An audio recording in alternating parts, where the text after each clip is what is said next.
ওয়া ইযা মাররু বিল্লাগwi মাররু কিরামা। এটাও অসাধারণ। এই আয়াতে আল্লাহর কাছে আপনাকে অসাধারণ বানিয়েছে কোনটি?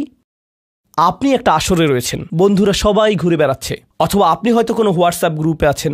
আজকাল যোগাযোগের বিভিন্ন মাধ্যম রয়েছে, আর এই সকল যোগাযোগের মাঝে মানুষ যুক্তিহীন কথা বলে থাকে। মানুষ একে অপরের বিরুদ্ধে গীবত করে, তারা একে অপরের প্রতি বিদ্রূপ করে, তারা একে অপরের সময় নষ্ট করে। আর আপনি এর সাথে কোনো সম্পর্ক রাখতে চান না, তো আপনি কি করবেন? আপনি আসরটি ত্যাগ করবেন। কিন্তু আপনি প্রথমে একটা লেকচার দিবেন না যে এগুলো সবই অর্থহীন, তোমরা নিজেদের সময় নষ্ট করছো, আস্তাগফিরুল্লাহ, আমি তোমাদেরকে আল্লাহর দিকে ডাকছি এবং তওবা করতে আহ্বান জানাচ্ছি, তোমরা এই ভিডিওটি দেখো, আমি এই আসর ত্যাগ করছি না। অথবা আপনি কোনো পার্টিতে রয়েছেন আর বললেন, আস্তাগফিরুল্লাহ, তোমরা সবাই গীবত করছো, আমি এখান থেকে চলে যাচ্ছি।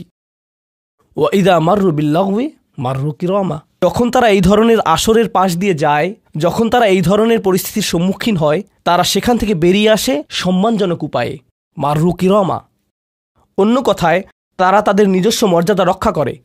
তারা এমন অবস্থায় পড়ে না যা অন্যদেরকে এবং তাদের নিজেদেরকে অপমানিত করে। আর এই প্রক্রিয়ায় তারা অন্য কাউকে খারাপ বোধও করায় না।